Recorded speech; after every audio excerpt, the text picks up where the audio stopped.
Hoş geldiniz أهلا sayın وسهلا فيكم yemek مع وصفات الأم ثانية. Elimizde وصفتنا اليوم هي tavuk شوربة الدجاج çorbası, وشعيرية. 1 litre su, لتر من الماء، 1,5 kalçalı but, 1 كوب miktar ونص من tuz, الدجاج، مقدار من su الملح، bardağından az fazla نصف كوب من tepsi. الشعيرية. Şimdi suyumuzu koyalım راح أضيف tencereye. الماء بالطنجرة على الغاز. Biraz da tuz atayım. راح أضيف yarım çay الملح kaşığı kadar. تقريبا نص معلقة صغيرة. Büyük parça doğramış olduğum راح أضيف قطع الدجاج içine katacağım.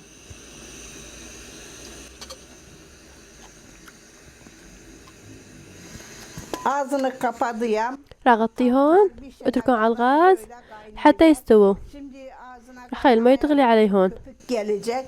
O köpükleri alacağım. طبعا ما ننسى إنه نقش الوجه. Şimdi üzerine gelen مثل ما شايفين هذا هو الوجه، ناخده بنقشه. almazsam suyunu renk atar, karardır biraz. Kaynamadan önce yüzüne gelir zaten kaynayacağı zaman. هذا الوجه بيطلع قبل ما يغلي بشوي. Zaman ondan sonra bir daha da olmaz köpüğü.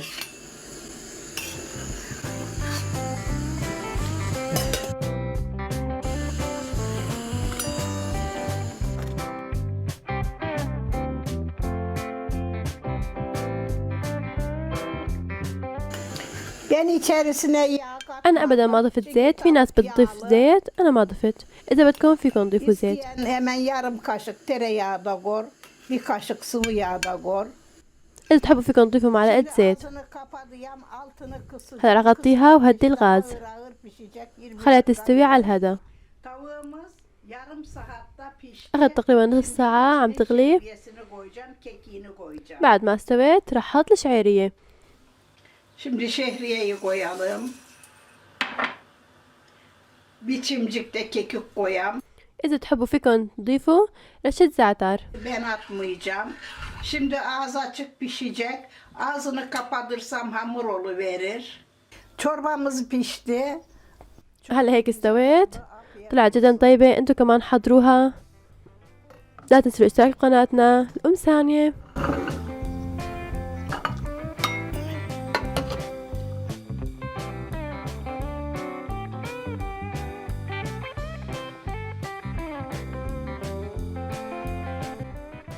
لو نكهة جديدة على الوجه فيكم تضيفوا شبت. Yen atmaz.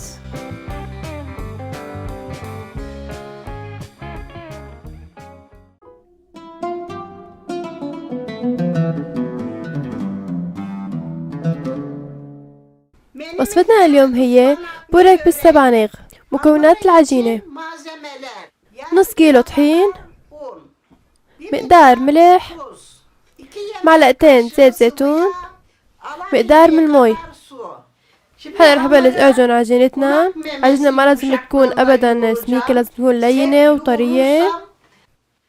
رح احط رشة ملح للعجينة، رح احط رشة ملح للطحين. Tuzunu az atayım ben. ما رح كتر الملح لانه الجبنة لحالها رح استخدمها مالحة. Yemek kaşığı sıvı حط yağ. معلقتين زيت. Suyunu da katalım. المي رح Suyunu نضيفه azar azar تدريجيا. katayım.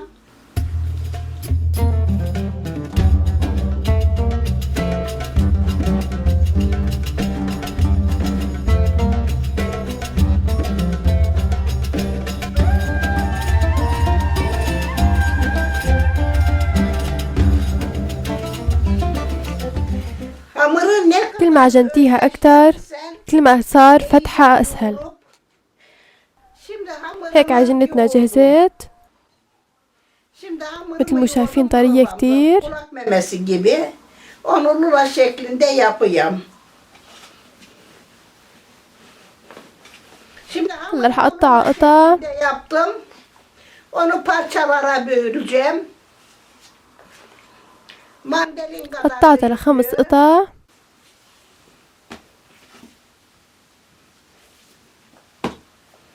beş parça رح اغلف القطع. streçle sarıp koyam. Streçle رح اغلفهم حتى ما ينشفوا. O da iyi olmaz. Şimdi هلا رح خليهم تسترح حوالي نص ساعة. Şimdi مكونات الحشوة: نص كيلو سبانغ متروم ناعم. بعد ما ترمته صفيته من المي ونشفته شوي، ما لازم يكون ابدا عليه مي كمان ما يصير مثل العجينة. معلقة وسط فليفلة، بصلتين مبشورات، وعصرت المي منهم. طبق جبنة بيضة للوجه، بيضتين، مقدار من الزيت للوجه. رح احط البصل مع السبانخ، ما رح اضيفهم ملح ابدا لانه جبنة لحالها مالحة. رح احط معلقة وسط فليفلة، رح احركهم مع بعض. Özleşmek için iyice karıştıracağım.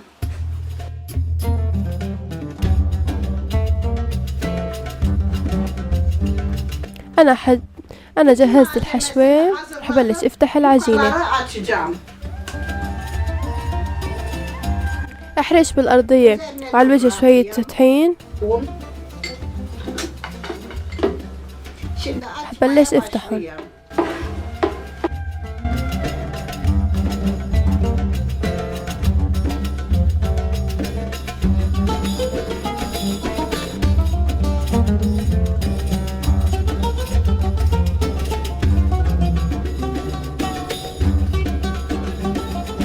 أنا فتحت العجينة مثل خبزة اليوكا، ودهنت أرضية الصينية بزيت. Diye.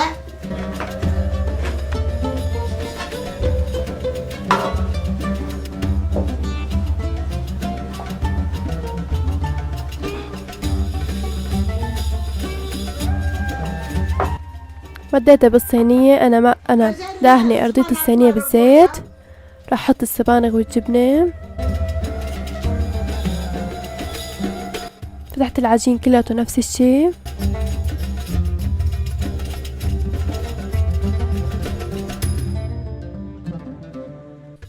رح ساوي طبقات من العجينة والسبانغ مثل ما شايفين.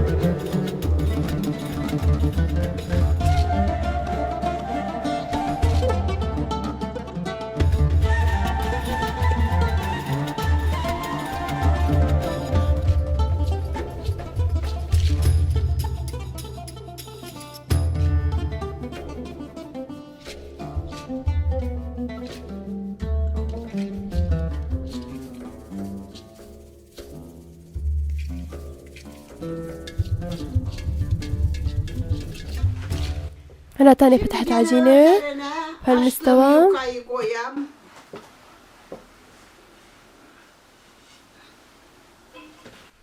راح اقص اطراف. Tekrar üstüne koyacağım.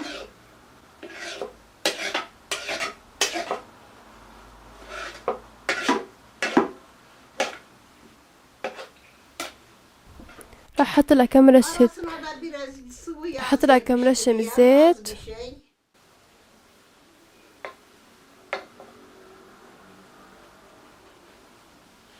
Bir şey. ما راح كتر من السبانخ.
هلا راح احط اخر طبقة.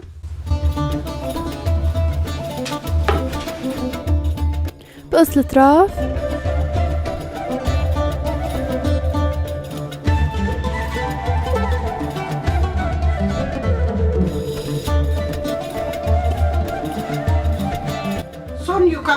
حطيت اخر عجينة. هلا راح ادهن وجهها بالبيض، بقطعها، بعدين بحطها بالفرن على درجة 180 حتى يحمر الوجه. Yüzü kızarana kadar pişireceğim.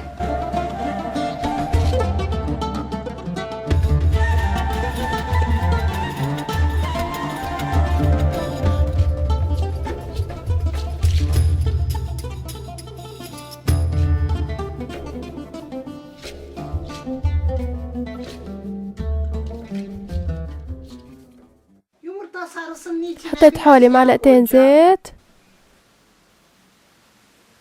İki kaşık kadar yağ راح اخفقهم koydum. مع البيض. Yumurtayla iyice ezdireceğim. راح اخفق الزيت مع البيض. Yumurtanın birinin beyazını koydum. عندي انا هون Birini بيضتين، koymadım. وحدة شلت منها البياض خليت بس الصفار. Şimdi üzerine sürüyem her tarafına. راح ادهن الوجه.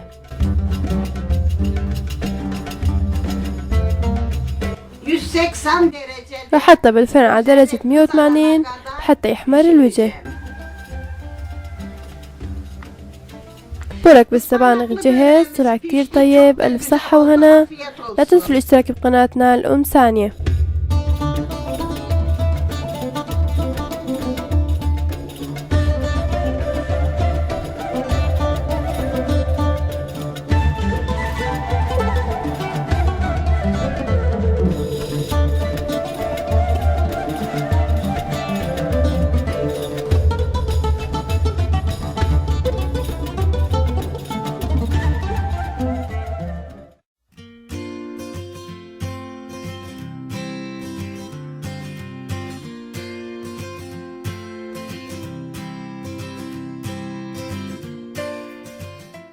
وصفتنا اليوم هي الكبة النية التركية أو تشي كوفتا.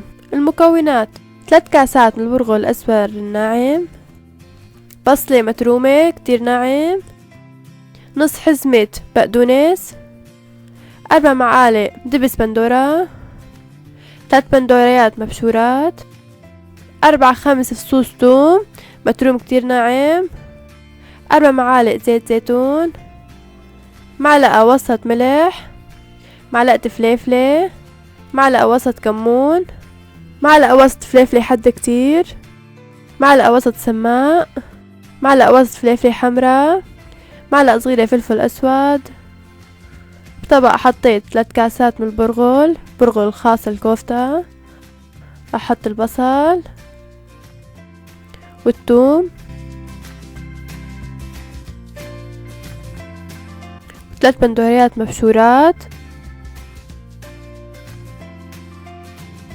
راح أعجنهم مع بعض.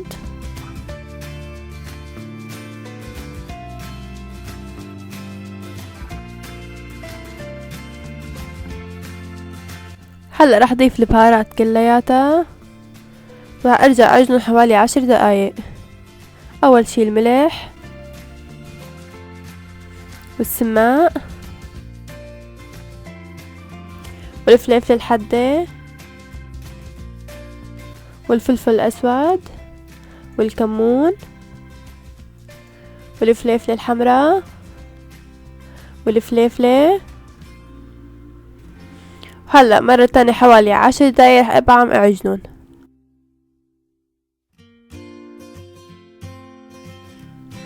انا هون عجنتهم 10 دقايق. هلا رح اضيف الزيت زيتون والدبس البندورة. رح ارجع اعجنهم كمان حوالي نص ساعة. هلا اخر شي بحط البقدونس. بعد ما حطيت البقدونس كمان رح اعجنهم حوالي 5 دقايق. عجنت الكفتة كتير منيح. رح ريحها ساعة كاملة. غطيها وخليها تستريح ساعة كاملة.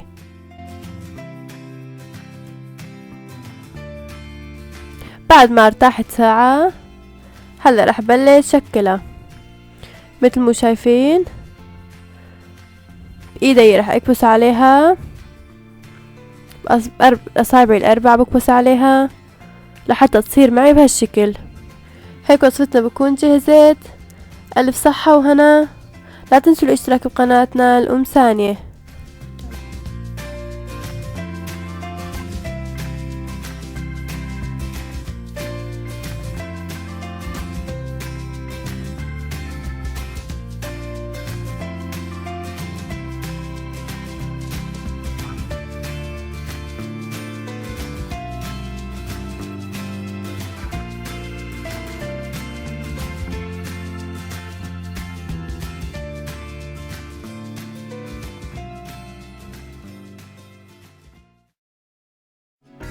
وصفتنا اليوم هي أكلة تركية بسكويت بكريب.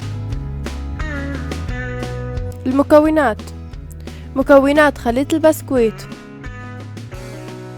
2.5 كبار حليب، باكيت صوص شوكولا، باكيت بسكويت شاي مقطع، مكونات الكريم، لتر حليب، معلقة زبدة، 3/4 كاسة سكر، معلقتين بودرة نشا، باكيت شانتيه، معلقتين كبار طحين، معلقتين كاكاو للوجه. طنجرة على الغاز رح احط الحليب. رح احط اول شي رح بلش ساوي بخليط البسكويت. حطيت الكاكاو للحليب، 2.5 حليب على الغاز، حطيت لهم كاكاو، بحرك حتى يدوب الكاكاو.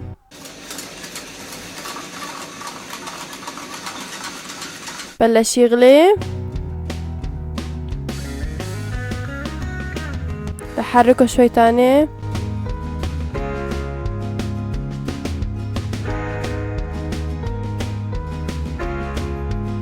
هلا بطنجرة تانية على الغاز رح احط الحليب، ضيف له السكر، رح اذوب السكر، ضيف له النشا، ضفت الطحين،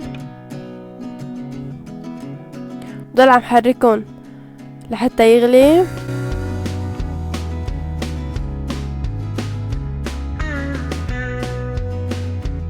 رح اضيف لهم الزبدة. بلش يغلي، رح طفي الغاز وحركه حوالي 2 دقيقة.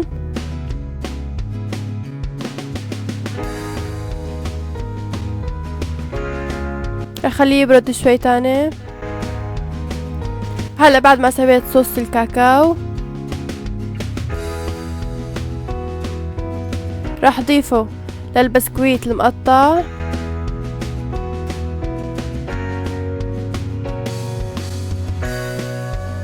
راح بلش حركهم حتى يوصل الصوص لكل قطعة بسكويت.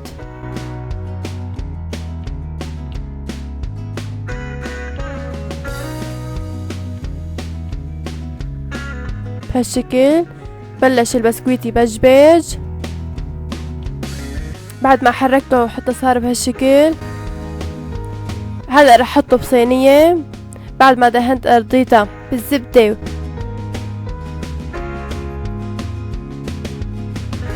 مديت البسكويت بأرضيتها بهالشكل. خليها ترتاح شوي. بعد ما برد شوي الحليب الكريم راح اضيف له كريم شانتيه، اخفقه معه. راح اسكبه على وجهها.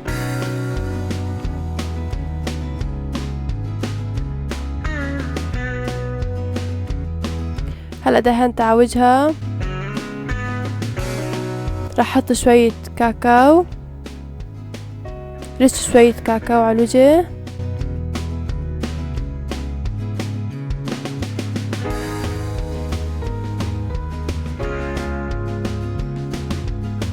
راح خليها تبرد شوي. بعدين بحطها بالبراد حوالي 2 ساعة. هلأ طبقنا جهز. ألف صحة وهنا. لا تنسوا الاشتراك بقناتنا الأم ثانية.